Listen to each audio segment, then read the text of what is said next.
depende sa mga vloggers. Ha?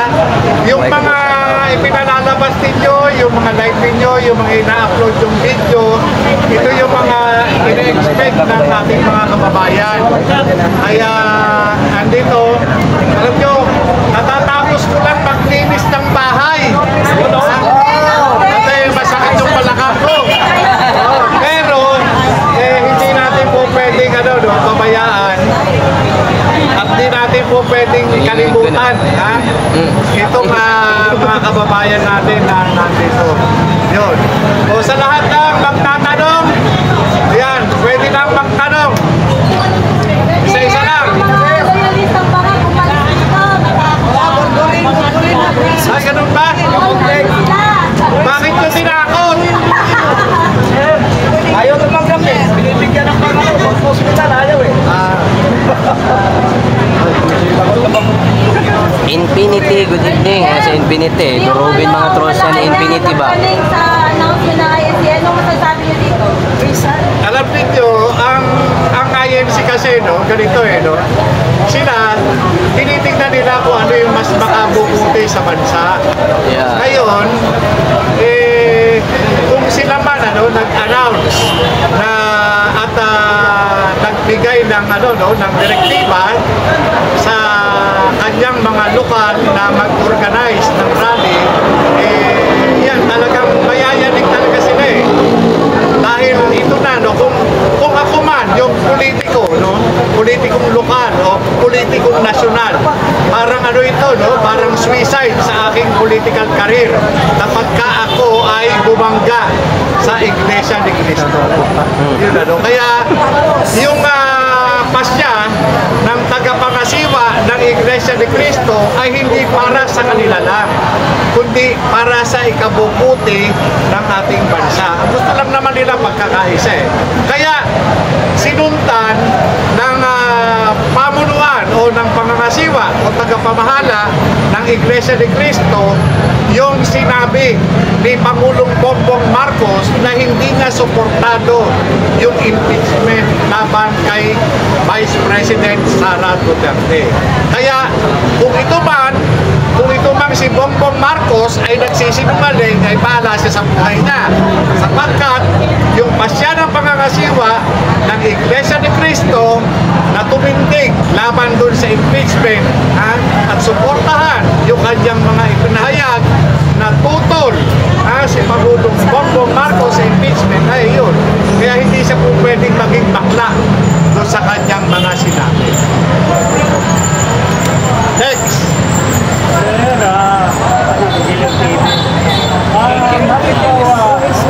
Agent Kasi Presidente Bongbong Marcos ayaw niya ng impeachment. Ngayon, nasabi naman yung sa kapila yung papaano ngayon, pagpapain na sila ng impeachment. Ano ba yung palagay mo? Ano kaya yan? Drama lang yan. Ituloy-tuloy yan. Pag-political yan sa Dinima. Tuloy sila. Maganda niya. Sige, huwag na. Impeachment. Ngayon, patuloy sila. Pagkasap silang dalawa ni Malastos. Sa tingin ko, huwag. Tuloy nila. Ganun. Ganito po yan, sa ikalilinaw po natin, ang Pangulo ng Republika ng Pilipinas, kung titignan ninyo, base sa itinatadhana ng konstitusyon, wala po siyang pakialam sa ginagawa ng Legislative Department o ng Kongreso. Iwalay po yan. Pero, nakikita naman natin na ang Malacanang ay mayroong impluwensya sa Kongreso at ang Kongreso ay may impluwensya rin sa Malacanang. Kaya kumbaga, hindi man sinasaad sa batas ay nagkakaroon talaga ng sabwatan yung dalawang departamento ng bansa. Tatlo po ang branches ng gobyerno: executive, legislative, at saka judiciary. Ngayon, bawat isa po sa kanila ay mayroong kanyang kapangyarihan at kanya-kanyang gawain. Kaya lang, sa panahon na ito ay nakikita naman natin, hindi naman naikukulit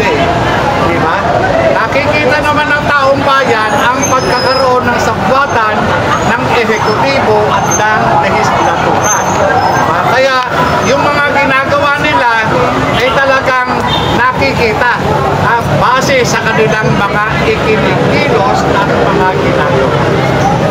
Kung sabihin pa ni Marcos na hindi siya pabor, pero sa ilalim nito, sa likod nito ay meron na silang mga kasunduan na kahit tumanggi siya, tutuloy nito kabila. Diba? Ganun yun. Ganun. Kaya, nasa kanila yan. Dahil yung pagtanggi nila o pag hindi nila pagsunod sa damdamin ng taong bayan, ito po yung magiging hudyat ng kanilang o ng pagwawakas ng kanilang political career. Ngayon sir, halimbawa, at tuloy-tuloy na, no? Yung Congress, sila tamadus-dus, pupunta doon sa Senate. Ang Senate naman siguro mag-execute dyan kung sino yung guilty o not guilty. Yung, no? Pero, dadaan kay BBM. Hindi pirma si BBM dyan na okay. Wala na siya alam. Wala na siya. Ang impeachment, pamamaraan po yan. Ang impeachment po, hindi po siya kriminal, hindi po siya kasong kriminal. Kundi pagpapatanggal sa mga tao na humahawak, na kapangyarihan base sa konstitusyon. Bawa, ang Kongreso, sila yung mag-iimbestiga. Pero may kapangyarihan sila na hindi na mag-imbestiga, agad-agad pwede nilang ipasa doon sa Senado. Ang Senado, kapag ito yung magiging ito yung magiging huwes o korte. Siya yung magpapasya kung ikaw ay dapat tanggalin sa pamagitan ng impeachment. So, hindi. Ngayon, sabi nga ang kinakailangan bilang ni kung sino man ang dyan sa Senado para sa impeachment, ay kinakailangan bilang ng 8. Kung meron kang 8 bilang, wala na. Hindi ka na kayang i-impeach. Ay siyam daw sir yung... Dahil ang kinakailangan 16 16 na boto ng Senado para ikaw ay makatulan matanggal ka sa trabaho. Sir, ako sa ito na lang sir. Bago mag-isa na yun sa Senado, Ay wala na. file niya, ilang days? 3-4 days ba? Ganun din dati. Depende po sa rules nila, hindi po natin kabisado yung rules ng Senate. Depende po. Magagawa na naman sila ng panibagong rules nila. Ganun din po. Madali nila. Kaya nga, nasa kanila naman. Sapagkat, ang pagpapile ng impeachment o pag-endorse ng impeachment ay nasa kapangyarihan. Solong kapangyarihan ng Kongreso ng mababang kapulungan. At kapag ito ay napagtibay nila, pwede nila i-endorse doon sa mataas na kapulungan doon sa Senado para ito ay litisin. Pagkaroon ng paglilitis. Ngayon, nasa kanila po yan sa kabila ng pagbabanta ng Iglesia ni Cristo na itigil yung ginagawang impeachment na yan. Dahil hindi makakabuti sa paniwala ng Iglesia ni Cristo, hindi makakabuti ito sa bansa. Next. Sir, ako, iba na luso na po yung pinakaunang sinakuha nilang impeachment. Ayon, bakit nagkaroon agad ng pangalawa? Di ba may pinahal na pangalawang impeachment? Ganun po ba kabilis ang Alam nyo po, nasa kanila po yun. Nasa kanila kung paano nila itatrato, kung paano yung kanilang yung kanilang pagka-pricing doon sa mga ipapile sa kanila. Dahil ang kapangyarihan nga, ang pagpapile niya, pag-endorse ay nasa kanila, nasa mababang kapuluhan. Pag binato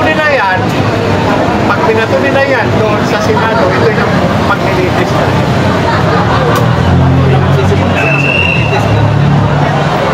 Sir, check mo po from TikTok. Okay. Sir, bakit po sinasabi nila na si Sara magdalaga ang postay, bakit sinabi ni BBM na maraming successful ang nagawa ng David Jorges, sekretary na sa pagsabi nila dyan?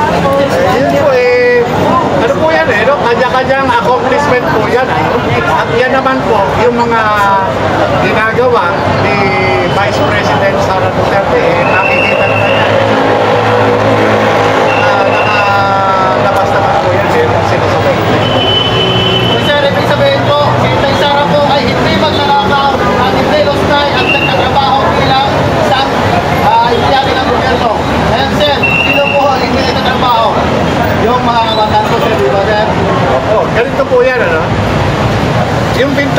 para kay Vice President Sara Duterte, nananatiling bintang, nananatiling salita lang, sapagkat wala pa namang napapatunayan o manupaman, diba?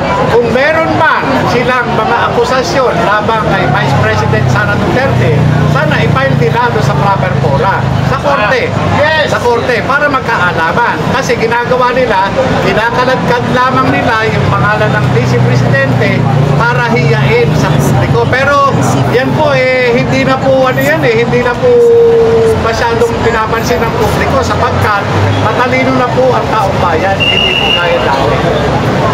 Sa James, may lumabas na audit ang COA na unmodified opinion na all clear ang ating Vice President Inday Sara. Sa tingin nyo, babalitan mo yan ninyo? Hindi nila ibabalita sapagkat ang kanilang nilalabas lamang ay base kung saan sila binayaran. Yun, no? Yun. Mali lang. May ba, Sir Jim, ang ginagawa nila ngayon, ang kabilang parte ay trial by publicity.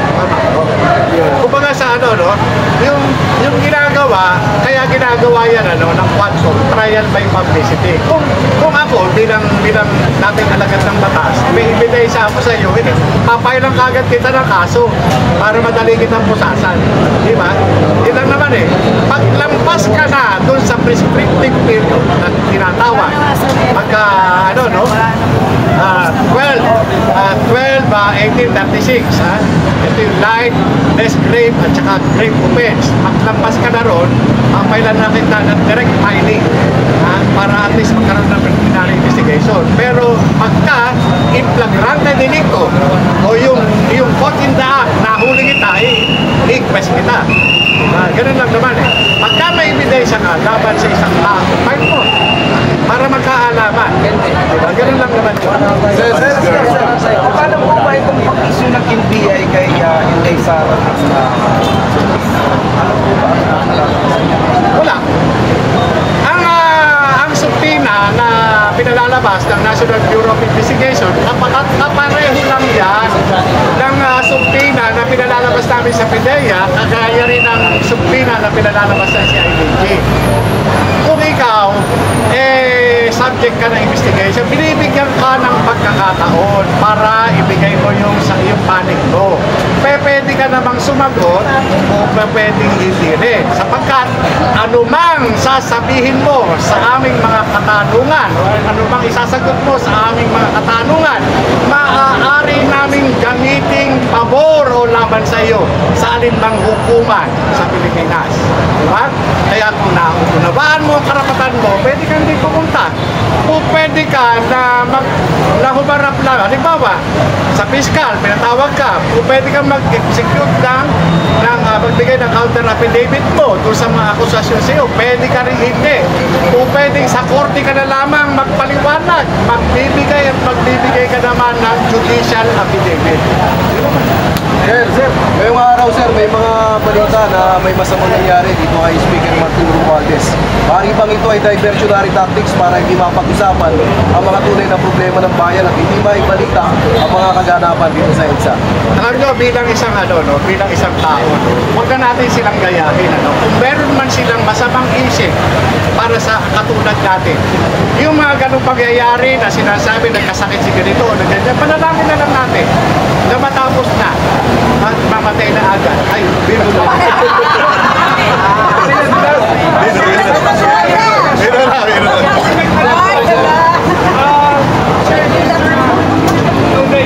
Schedule from the IMC, whether it be the rally and also certain NGO or non-religious organization who will join the them.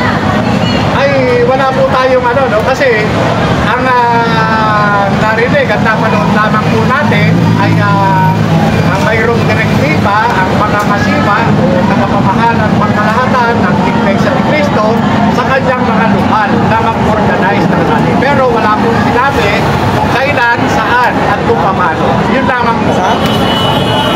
Sir, may isang tanong pa ako. Sir, may kakahinatnan ba itong impeachment case nila laban kay Inday Sara Duterte? Palagay ko wala. Kasi wala namang potential. Walang ground for impeachment. May kasi natin alam. Kasi unang-una, kahit presidente ng Pilipinas, wala ho siyang karapatan patigilin yung anumang hearing na ginagawa ng Kongreso. Kasi pagkaagad-agad pinatingin niya, mahahalata sila. So ngayon, kung sa para sa impeachment sa Itapalos laws, ibig sabihin may substantial na. Kaya kuha na sila ng matibay na ebidensya. So, di ba? So, patuloy ba sila? Ganito po yan, no? Kung pwede silang magsagawa ng investigasyon or kung pwedeng direkta na i-endorse ng speaker yung impeachment proceedings doon sa Senado. Pwede silang, kasi nangyari na po yan yung kaya Pangulong Era. So, may substantial na. Hindi, nasa kanila naman eh. Ang determination na kung ito ay sufficient o anuman, sasabihin na substantial, nasa kanila pa rin. Kung sa paniwala nila, sapat na yung ebidensya na kanilang imakal sa Congress. Pero, Sir Jim, di ba one impeachment lang ang pwedeng i-file sa isang taon? Sa loob ng isang taon. Oh, pag minultiple mo yan, mabuid na lahat yan, di ba?